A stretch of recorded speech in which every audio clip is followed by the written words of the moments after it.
Did the Los Angeles Rams just create the blueprint for the NFL moving forward? Big names that could be on the move this offseason, and what's going to happen with some of the top wide receivers coming off of injury over the course of free agency? We got all that and much more on today's episode of Locked On NFL. You are Locked On NFL, your daily NFL podcast. Part of the Locked On Podcast Network, your team every day. Welcome in, everybody, to Locked On NFL. Welcome to a now back home episode of Locked On NFL podcast. Thanks, everybody, for hanging out. You should go check out all the Radio Row stuff we did if you missed it.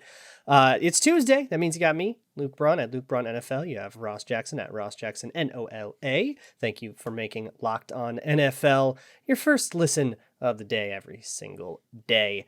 And look, we're still kind of riding this Super Bowl. Come on, man.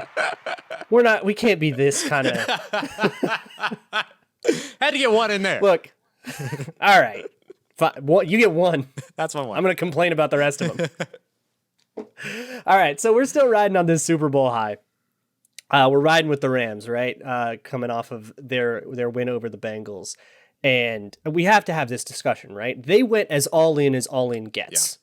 In terms of they traded every draft pick they have away, bringing in Jalen Ramsey and Von Miller and Odell Beckham and like superstar after superstar after superstar to go with homegrown guys like Aaron Donald, Darius Williams, but Teron Armstead, everywhere you look, Stafford himself, right? Everywhere you look, there was somebody that really was part of another team for most of their career, having a hurrah in LA. And now, a ton of those guys are unrestricted free agents. They don't have any draft picks to build off of. This was really all their eggs in one basket. Worth it? Sure. But I guess I'll pass it to you. Should teams start doing this? It's interesting, right? We've seen it in the NBA before, right? Because it's not just the team part of it. Very NBA. It's the player part of it too, right? Is this something that the players want? Do the players want to be able to say, hey, let's go and team up somewhere and let's go get that ring that we've been looking for? Guys like Matt Stafford and OBJ and these other folks that have been added in there, Von Miller, Jalen Ramsey, so on and so forth. I like the Rams structure and how they handled all of it, right? They are going to go, 7 years, at least right now, without first round picks. And they're going to be perfectly happy with it. You know why? Because they got rings. They won Super Bowls. Sean McVay's a Super Bowl winning head coach. Like, it's incredible. And I do think that more teams are going to do it. And you know what? I'm not mad at them. I'm really not. I like the approach, of course, of like bringing in the homegrown talent and really paying attention to the draft and doing all that. But you still have to do that, right? You still have to do that with Cooper, your Cooper Kupps and your Aaron Donalds. You have to have those guys that will accompany those, proven veterans. But I think going out there and giving up the draft capital to bring in the proven veterans is still an effective way to go. There is no team building strategy that does not hinge on also you have to pick draft picks right. Even the Rams, who eschew draft picks entirely, the draft picks they do have, they still needed to hit on those picks and get their Cooper Kupps and their Darius Williamses. So there's still some of that. But here's the deal. I mean, I don't think anybody should be mad at the Rams for doing this or anything like that. It's ballsy, right? Yeah. It was a very, very risky thing to do because, look, what if Odell Beckham tore his ACL in November or December instead of in the second quarter of the Super Bowl? What if Aaron Donald went down? What if you lose Matt Stafford and then this whole year you spent everything for goes kaput? What if Jaquiski Tart doesn't drop that interception in the NFC Championship game, right? There's all kinds of luck-based things that are just natural to the game. You cannot get to the Super Bowl or win it without a little bit of luck. Yeah. So you putting all your eggs in that basket relies on that luck. The Rams got that luck. Good on them. Go enjoy your ring. Can you do that again? Can another team go out and do that? I don't know how repeatable it is, which makes what the Rams did all the more impressive. This wasn't a free ring by any stretch of the imagination. I don't want people to start thinking, oh, well, they just traded for all the players, got a ring. Easy peasy. Like, it's not that easy peasy. Yeah. We've actually seen them do it before, right? We saw them do it the 2018 season. Same thing, to where they were considered the mercenaries for hire group that was bringing in a whole bunch of these guys. We also saw, to an extent, The Tampa Bay Buccaneers recently do the same thing in terms of bringing in talent and going out there and grabbing and bringing, Rob Gronkowski out of retirement and Antonio Brown out of wherever he was, Brady, and bringing him in. Like, all of those things were also kind of like that, but they built the defense through the draft, right? So so it's a little bit different, but in terms of going out there and bringing in the finishing pieces, they were able to do that by draft capital, free agency, going out there and spending big money, even big money on 1-year deals, which is what you saw the Rams do 3 years ago when they went to the Super Bowl in 2018. Now, there is a team out there that I think could do this and should consider doing this as early as this season. And they need to get a little bit closer, don't get me wrong, but they can start the process this season, and it's the Philadelphia Eagles. They've got 5 picks in the top 100. That's very Eagles. Yeah. 5 picks in the top 100, 3 of them in the first round. They've got 16. They've got 2 back-to-back, 15, 16, and they got 19. And then they have like 51 and 83. And then they've got 2 or 3 fifth-round picks as well. Move some of that. Like, don't go out there and try to like throw spaghetti at the wall and hope that something sticks in terms of a rookie that's going to pick a couple busts that you won't even like. Yeah, that might impact you in 3 to 4 years. If you can trade some of that to get a value now, and then potentially if you don't want to move forward with Jalen Hurts, I think there are at least a couple of quarterback needy teams out there that would like a Jalen Hurts. I might cover one of them, for instance. There's a lot of opportunity out there to be able to, for the Philadelphia Eagles to be able to start that process right now, and they have everything but their 6th round pick in 2023 as well. I think if any team has the fodder to be able to try to replicate what the Rams did, it could be the Eagles. Yeah, and I think another thing about the Rams you have to understand, if you're going to be an Eagles fan or a fan of a team you think should do this, is the Rams live like this. Like this was not a one-off. Yeah. They do this. They did this in 2018. 2019, they did it. They didn't even make the playoffs. 2020, they did it. They, get blasted in the divisional round. They live like this. They are constantly trading for other people, letting people walk, bring somebody in, trade a first-round pick. That's why they're out of picks forever. And but look, 8 years from now, they got a first round pick. That thing ain't gonna make it. Right. And so you have to have, I think, that full commitment. You have to be willing to live like this. Or you have to be willing to say, all right, that was our chance. Right. We had a bad ACL tear, and a bad call in the NFC Championship meant we couldn't win the game. Now we have to sit here and just go into the pits for 3 years. You got to be willing to accept that as a possible outcome, and be willing to accept that you might not have any control over whether or not that outcome hits you. Or if, there's a buzzsaw Packers team, like with last year with the Rams. Buzzsaw Packers team, you went into Lambeau, you didn't win that game. And you have to either say, okay, we're going to double down and do this again, or you have to be willing for that to be how it goes. Absolutely. Tommy Bahama, baby. It is not just about the shirts. It's about the lifestyle. All right. So coming up next, we're going to dive into some of those big name free agents that might be on the move, by the way, that some of these teams might be able to take advantage of. But before we get to that, I want to tell you about our friends over at betonline.net. We had such a blast with all of our betonline.net guests last week at Super Bowl Radio Row. And just because football is over for the season, it doesn't mean that the betting is over as well, because you got basketball in full swing with the All-Star break here and then more right on the way. And you get everything that you need. The latest totals, latest odds, latest player performance props, everything over with the #1 spot for all of your sports betting needs. And of course, it's not just basketball. You've also got baseball, you've got hockey, you've got UFC, boxing, favorite Vegas casino games, all of that stuff. So go and check out betonline.net, whether it be on your computer or on your mobile device. Beautifully newly designed, redesigned website that's awesome. Has a lot of live betting stuff that I know Luke and I really like a lot too. So go ahead and check that out. And head over to the website today. Don't delay. You don't want to miss out on all of the great offers that are going to be there throughout the 2022 season. Head over to betonline.net, where the game starts. Hey, thank you so much for making Locked On NFL your first listen of the day. Look, it's the off season now, and that means players, ones you may know, names you might even be familiar with, will go from the team they are on to a different one. And that is going to shock the world every year. It's great. So, look, Ross and I have a couple of names that we have we think are interesting for this whole thing. Ross, I'm just going to kick it off to you. We're just going to talk about some players that might be on the move, trade-wise, pending free agents, guys like that. Kick us off. Yeah, look, everyone's been going crazy about it over the course of the last week. Kyler Murray deleted Arizona Cardinals related things from all of his social media. I got to be honest with you. Oh, Luke. yeah. I don't know what that means. I have no idea what that means. But It means Kirk Cousins for Kyler Murray. I've been trolling Bo with that all week. Bo, of course, of Locked On Cardinals, clearly Yeah. loves that. Of course, Mondays here at Locked On NFL. Look, I don't know what it means, right? I don't know, aside from the clear Kirk Cousins for Kyler Murray trade that's on the way. But he released a statement today that says, I don't know. I'm curious. I'm just going to read the statement, then I want to hear what you think. I play this game for the love of my teammates, everyone who has helped me to this position and that believed in me to win championships. All of the nonsense is not what I'm about, never has been, never will be. Anyone who has ever stepped on the field between those lines with me knows how hard I go, love me or hate me, but I'm going to continue to grow and get better. Does that definitively say anything to you at all outside of he likes football? That says nothing. Right? Really So- impressively. Yeah, very impressively. That sounds like a says- speech you would hear in Veep. Love that show. Literally says nothing here. So New Orleans. See, now I'm starting to think. Arizona Cardinals. Oh, no. I Oh, know. no. I know.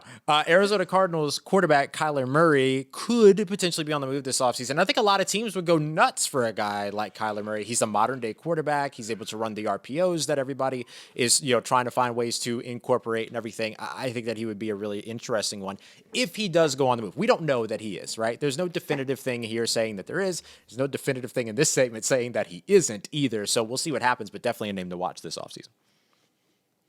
That's super interesting. I'm going to bring one up that's in my own favorite team's division. That has been a thorn in our side for a long time. Pending free agent, Devante Adams. Great Who one. knows what happens there? Yeah. So we know that Devante Adams would stay if Aaron Rodgers stays, right? Yeah. But there's all sorts of cap things the Packers would have to do to deal with that. That would be really difficult. Maybe they choose not to. There's also his old college quarterback still quarterbacking over there in Vegas. That is always going to be still quarterbacking over there in Vegas. That's still like very much a possibility. That would be a place that he gets to go. And especially if he can choose his own destination, which like contract expiring, he's going to be able to go wherever he wants. That could be something.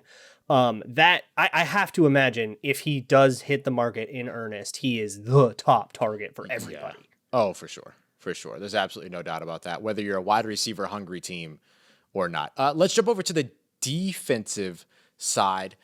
This one's a little bit different. It's not necessarily that he'd be on the move to another team. There's been a lot of conversation about him being on the move away from his own team. We all got the great pleasure of watching him on Sunday night. What about defensive tackle Aaron Donald from the Los Angeles Rams? There's all this conversation about him potentially retiring. If that were to happen, I mean, that is a big landscape shift for the Los Angeles Rams, the NFC West, and really the entire NFL, because Aaron Donald has arguably been one of, if not the best player in the NFL for years. We're talking about several-time defensive player of the year. We're talking about Super Bowl champion now, decades team already. Let's see, he's got 2017, 18, 2020, and a couple of PFWA Defensive Player of the Year awards. I mean, the guy is a Hall of Famer at this point. 2 sacks in the Super Bowl on Sunday night, effectively the game-winning play on Sunday night with the sack to Joe Burrow. Aaron Donald leaving, not necessarily on the move to another team, but leaving would be huge in the NFL. Yeah, it would definitely change the landscape of I think it would really open the door for the TJ Watson and Myles Garrett's of the world to just start racking up DPOYs. Right. Let me go back to quarterback. Yeah. So what's the deal with Carson Wentz here? Oh, man. Look, that didn't work out in Indy. I'm going to take a lap on that. Well, I knew that was going to work out in Indy because he's just not very good at quarterback. Not a good quarterback. He's just not good at the game very much. And look, maybe we would have a different tune if they snuck into the playoffs. But look, if the Colts snuck into the playoffs instead of like the Steelers, and then they got undressed by the Chiefs, are we really talking about that differently? Like they would have to make a pretty improbable run there. Look, he's not good. And the Colts now they got buyer's remorse. We all knew that they would have buyer's remorse. Right. Philly's laughing their way to the bank. I don't know how the Colts get out of this without kind of taking pennies on the dollar here, and I think that might just be what they have to do, and it's kind of a big black stain on Chris Ballard and that front office that has been poached and poached and poached. It's been a really, really popular and hot front office, but this one hurts. Yeah. In terms of where he goes, I don't know. I think either a team that's very stupid, like Houston, that just doesn't understand that they probably shouldn't do that. Although that would be a hilarious trade. So good. In the division. So good. Or a team that is just trying to paper something over until they, get to their next thing, which I say that, and that might be my Vikings, which after all that ranting would be hilarious. But it would be something where you're like, okay, I'll eat the contract. I mean, the Vikings don't have any cap space, so they can't eat the contract. Right. But it would be something where, all right, we'll eat the contract. We're not really trying to be good right now anyway. Somebody like the Panthers, right?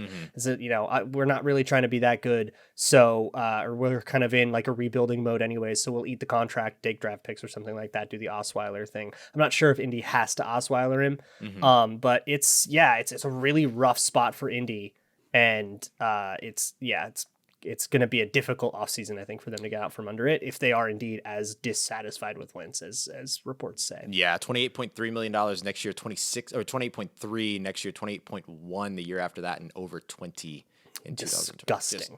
Just terrible. Criminal. You talked about somebody that was near and dear to your heart for the wrong reasons when it came to Devante Adams. I'll talk about somebody that's near and dear to my heart for the good reasons. What about left tackle, which I think we learned on Sunday night is a very necessary position? Teron Armstead of the New Orleans Saints.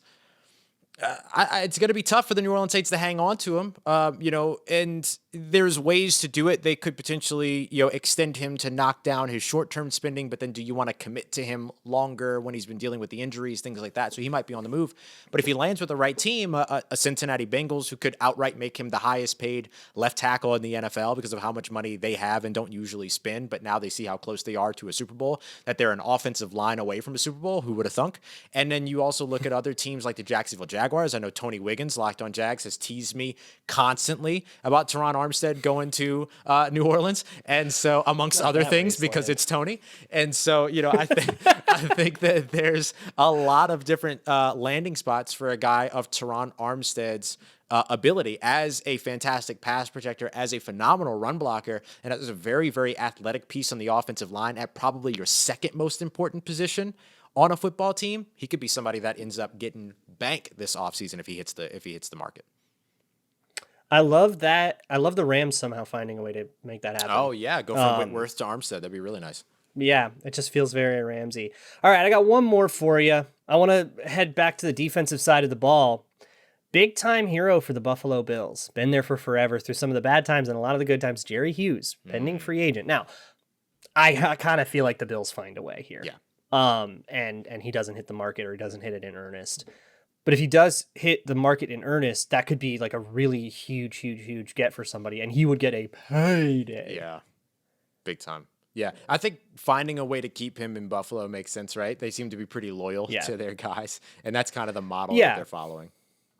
True. The thing is, he is 34. Yeah. So I don't know if maybe he wouldn't get that big of a pay, but like he's still very effective, and I think. I don't know. I think he should retire a Bill. Like, I just love that kind of thing. Yeah. So I would love to see him retire a Bill, but if he sees the market, I could definitely see him having much more of a market than you would usually see for a 34 or 35-year-old defensive end. For sure. And especially, again, one of those other really, really big premier positions. Another really big premier position is wide receiver, and there are several wide receivers that are going to be impacted by ACL injuries this season. Let's talk about over the offseason and how that might impact them. Odell Beckham Jr., Michael Gallup, other big names that are going to be hitting the market recovering from this injury, and whether or not they're going to be where we saw them this year or elsewhere. We'll talk about that and much more as we continue on to wrap up today's episode of Locked On NFL. But one thing that will always be there, no matter what, is rockauto.com whenever you need them. Whatever it is that you're looking for your car, truck, your vehicle, you need parts, pieces, accessories, whatever, they've got you covered. Doesn't matter if you drive a Ford or a Fiat, a Dodge or a Daewoo, you can find it over at rockauto.com. And you can get anything that you need over on the website without having to go to those brick and mortar chain stores where you have to sit there and wait for 20 minutes just for some guy to come back and tell you, hey, we couldn't find it, so we're going to order it for you. And then you're right back in the same boat anyway. cut out the middleman, just order it for yourself, order the part, just pay for the labor when you take it to the garage, or you could do it yourself because you're going to pay the same if you're a do-it-yourselfer or a professional. None of those like weird wholesale prices that you don't get to see as a standard consumer, because Rock Auto is phenomenal. They've been helping people, auto parts customers online for over 20 years, family-owned business. So go and check them out, rockauto.com. Don't forget to let them know that Locked On sent you. We're right in Locked On in the How'd You Hear About Us section. Amazing selection, reliably low prices, and all the parts your car will ever need at rockauto.com. All right, so Ross, we're going to have some injuries to watch over the offseason, and we always have some, right? Somebody tears their ACL in the playoffs, and then the like recovery timetable for that makes it kind of questionable to see if they're going to be back in time for the beginning of the season or for offseason programs and stuff. And the biggest one I'm sure we're all thinking about when we think about this is Odell Beckham, who tears his ACL in the second quarter of the Super Bowl after scoring a touchdown. That is going to be a surgery, recovery, the whole deal. And he's a free agent, right? Yeah. He goes right into free agency, and I thought made himself some money this season after joining the Los Angeles Rams, because I thought he played extremely well. Yeah. So here, the thing about free agency, it is a market. Like it's there's economics to this, Right? where Odell Beckham, what he actually is worth on the field when healthy, may or may not be the actual price he is. It might be more, it might be less, but there's an economics to it where you are risking that he doesn't come back right from the ACL. And what if his athleticism is different now and he's not the guy you thought he was? Right. But you might be paying a little bit more because he just came off of a Super Bowl team. He's very clearly like a very, very elite player. And so how do those things tug of war? It's going to make it really difficult to project not only how much he's going to end up making, but where he goes. Yeah, and you've got repeat injuries at this point too, right? And repeat lower body injuries. I was talking to, while we were at Radio Row, we were talking to Troy Vincent after one of the Zebra Technologies deals and at press conferences, and he was talking about how Next-gen stats. And some wild percentage, I can't remember the exact percentage now, but some wild percentage of injuries in the NFL are lower body injuries. They are those soft tissue injuries, the Achilles injuries, the ACL injuries. Now, the modern marvel that is Cam Akers has showed you that you can come back from the Achilles injuries pretty quick, but the ACL injuries still take time. They're not career threatening like they used to be, but they still take time. So it'll be interesting to sort of see where that so late in the season. I mean, we're talking about February 12th? Or February 13th rather, when the injury happened. That's really late. And then to go into to go into the open market immediately starting next month in March, it's got to be pretty scary for a guy like Odell, who had 5 touchdowns in the regular season after arriving in Los Angeles, made everybody look like, hey, it wasn't really my fault, it was your fault. You know what I mean? Like he had proved everybody right, just like proved everybody wrong, just like Matt Stafford kind of did. And so I don't know. I feel bad for him though, but he's not the only one. You got Michael Gallup of the Dallas Cowboys, who was in that really fantastic wide receiver room over there with Amari Cooper and with CeeDee Lamb. Yeah. And then, so now he was already hitting the market and an opportunity to potentially go out there and get himself a wide receiver 1 role somewhere, right? Like an X-receiver role somewhere where he became the focal point in the passing game, but now you have the ACL injury that he's recovering from. Similarly, Chris Godwin, who I think kind of took over the top receiver option role in Tampa Bay over Mike Evans over the course of the past few seasons. He's coming off of an ACL, and you see it in the draft too with Alabama's Jamison Williams, who's coming off of an ACL tear that he had in the national championship game also late. So now we're watching the market from a bunch of different ways be impacted by this injury. Yeah, and with some of these, I mean, it's way different how it affects a rookie coming out in the draft. Right. But with guys like Odell or Gallup, who teams are not going to want to just throw millions of dollars at a guy who, look, ACL injuries, as much as, Cam Akers and all these guys have come back faster than they used to, it still messes guys up forever sometimes.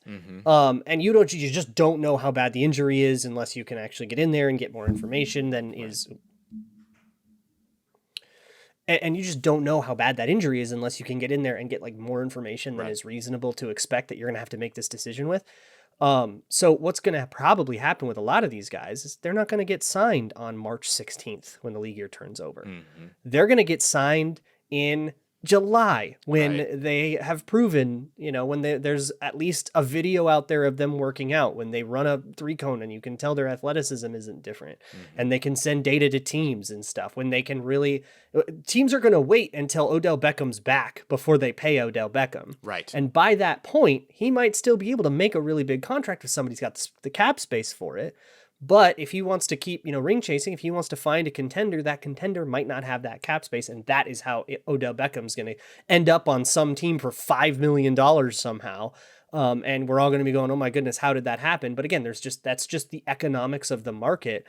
Teams are going to wait until they've spent their money on something else, and then there's just not going to be that much of a pie. There's not going to be as many bidders that are flush with cash that can drive Odell Beckham's price up, and instead that's going to drive the price down. So Odell's going to end up being a bargain for somebody that looks insane. That's my prediction. Yeah, I think you're absolutely right, and a great observation of him like being one of those late free agent additions, and we see teams do this every single season with these guys that are coming off of injury. Out of the three, Odell, Gallup, Godwin, who do you think is most likely to be with their team again in 2022? Godwin. That's what I was thinking. thinking Really too. homegrown guy. That's what I was thinking too. Yeah, I feel really like, homegrown guy. Yeah. Gallup, if he's looking for a wide receiver 1 role, that's different. And I think, I don't know, the Rams and Odell, that always felt like it was a nice little rental. It was a good fling, and we all had fun, and everybody goes their separate ways amicably and with good memories. That's right. Yeah. No, I'm right there with you. It's a great topic. We'll continue to obviously track this to see where all of these big names in free agency go over the course of the offseason. No place better to do it than with your local Locked On NFL show. Whatever team you like, we got you covered. And of course, here with Locked On NFL. And of course, don't forget about the Peacock and Williamson NFL show as well. I appreciate y'all as always for coming through. Luke Braun of Locked On Vikings at Luke Braun on NFL, myself, Ross Jackson, Locked On Saints at Ross Jackson, NOLA. We got James and Tony with you tomorrow. You know that's going to be a ton of fun. It always is. And we appreciate you, as always. Make it Locked On NFL your first listen of the day every day. Don't forget to go and check out for your second listen Locked On Bets. Your boy Q handicapping expert Lee Sterling.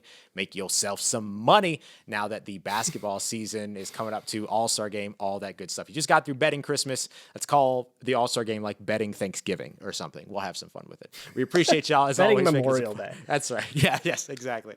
We appreciate y'all as always making us a part of your day, and we'll see you again here soon on the Locked On NFL podcast, part of the Locked On Podcast Network, your team every day.